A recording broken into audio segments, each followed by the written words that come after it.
Hey guys, I'm Dave. And I'm Len. And today we're going to talk about outer space combat.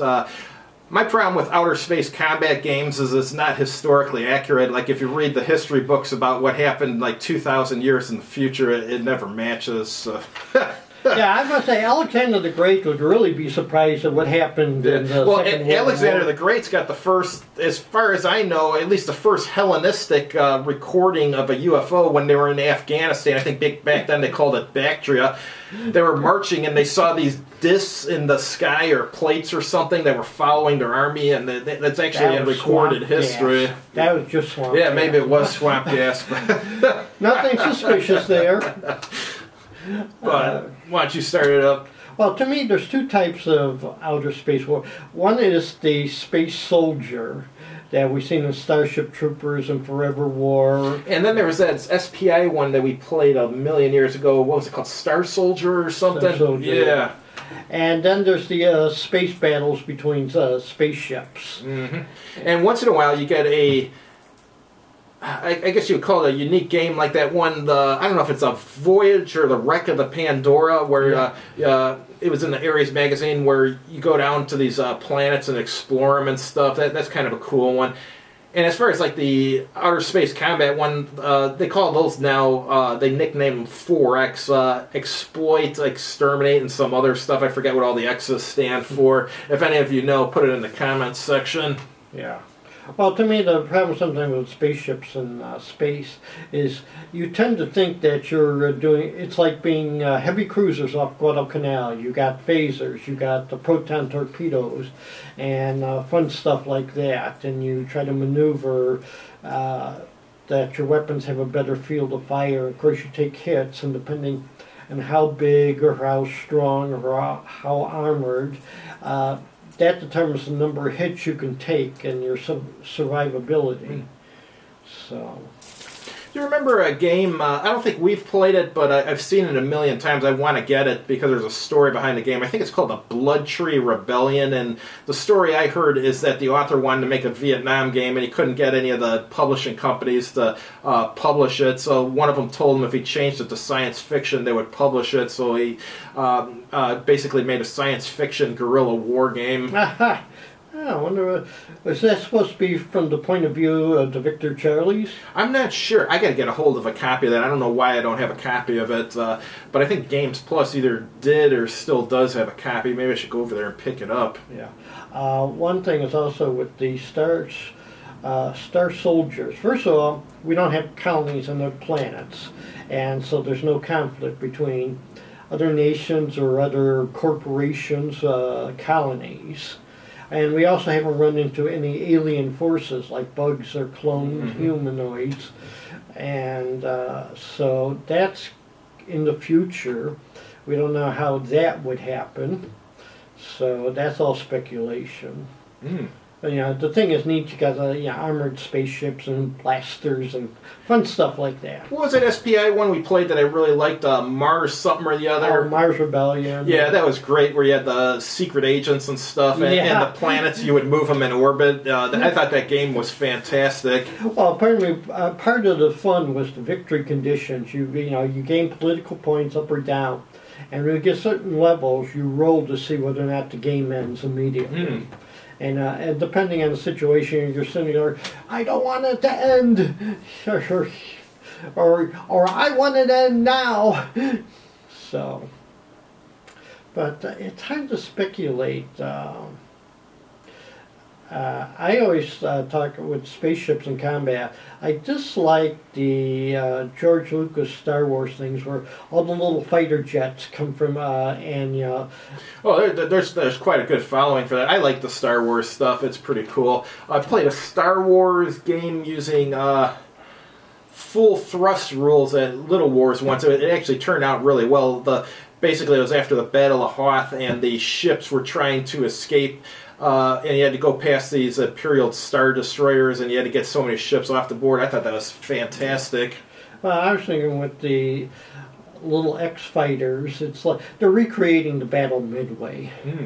And that's a difference. To me, space combat has always big ships coming with lots of lasers, and as you're shooting, parts of the sections are destroyed, and maybe you ram each other a few times and do more damage until someone does the equivalent of strikes their colors.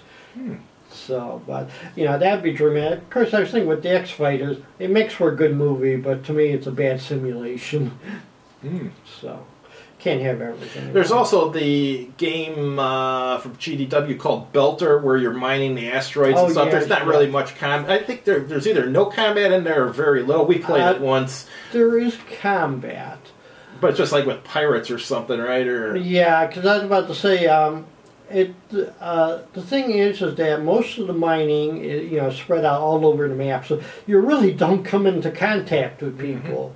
And it also depends on the level of play, because I've seen people play that. They're real nice, and no one fights each other. And then someone told me there's stories about people being really mean. This one video game group I'm part of is like basically for video game developers.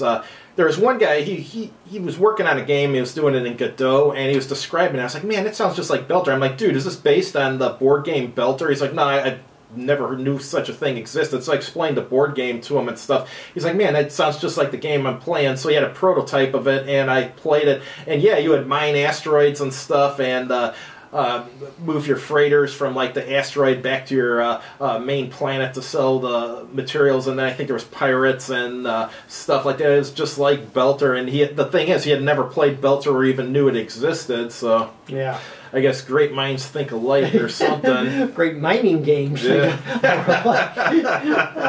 Yes, yeah. There's another one like exploitation. I remember one time for a science fiction convention, one guy's talking about he's doing Traveler without the neo-colonialism, and I'm sitting there going, gee, guy, Traveler is about colonialism. I'd like to see how you're going to get around that. You're talking about GDW Traveler, the game? Yeah. There's still quite a following for that. Like, occasionally I get a hold of some of that stuff, and when I need to sell it, I have no trouble selling Traveler stuff. The only Traveler stuff I had trouble selling was two of the Traveler magazines from...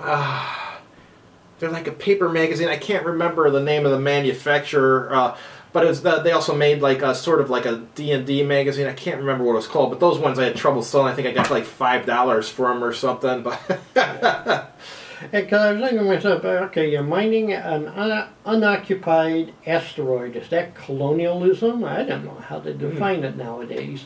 So yeah. So I don't know. Because I kept on saying, well, if you can do it now, colonial, go for it.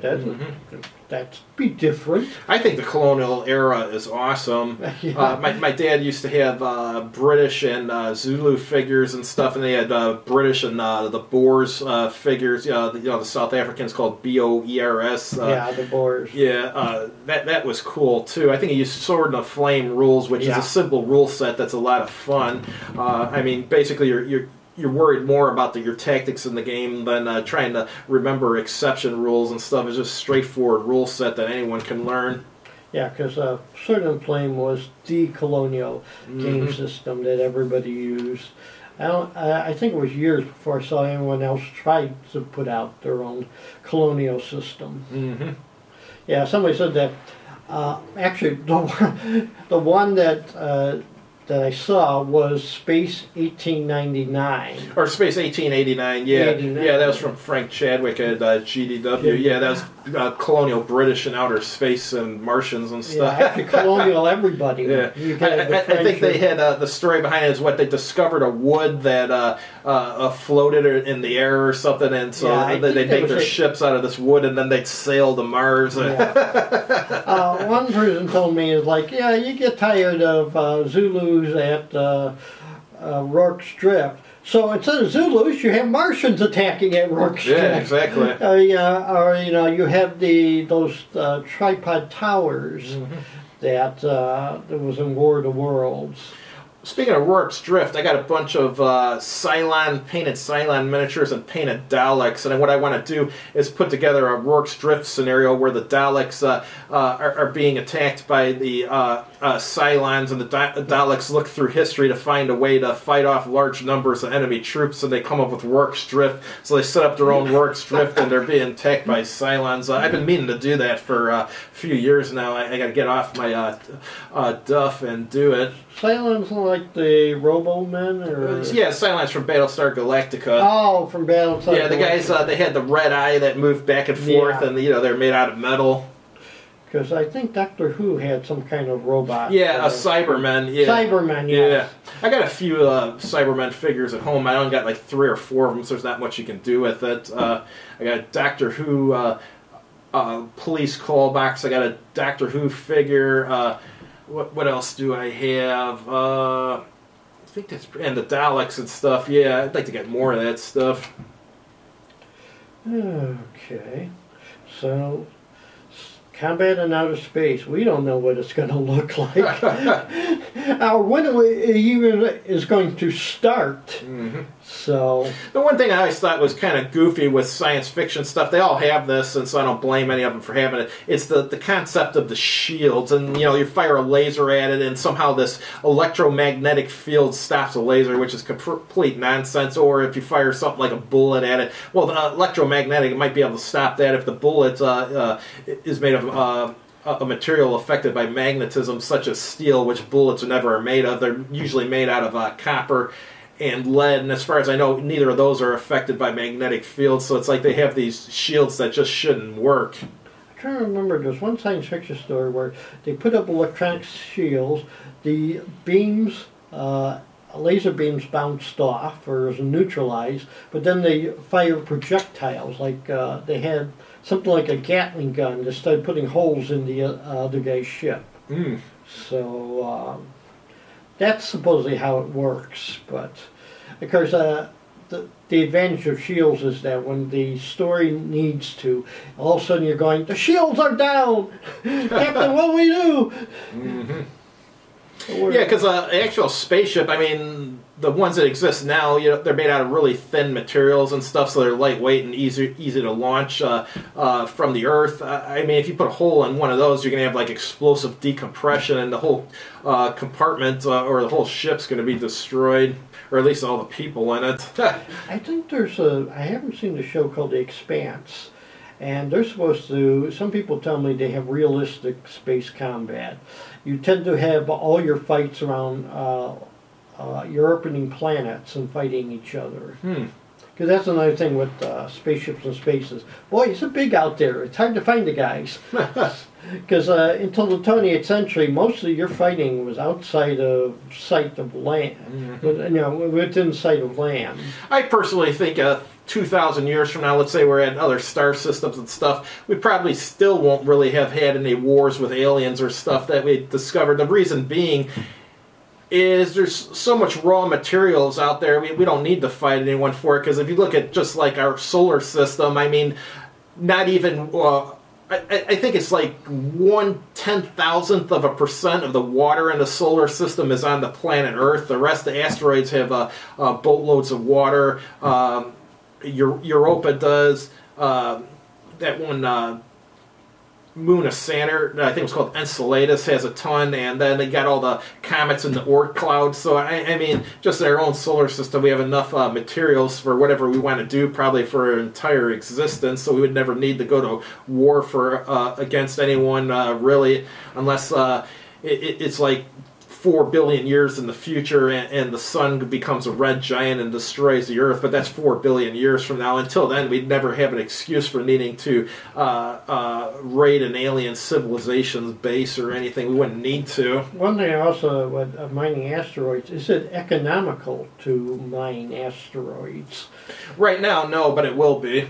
Yeah. I mean, the problem is you got to bring the stuff back to Earth, but I mean, if everyone's living in outer space, then it'll be easier to get it to your destination. Yeah, and of course I was thinking if there's colonies on other planets, that's probably where you're sending the raw materials. Mm-hmm. So you're probably not sending it to Earth, but you're sending it to the Mars colony and Titan and places like that. All right. But that's all I got. You got anything else? That's about it. All right, guys. We'll have a new topic for next week. Have a good one. All right.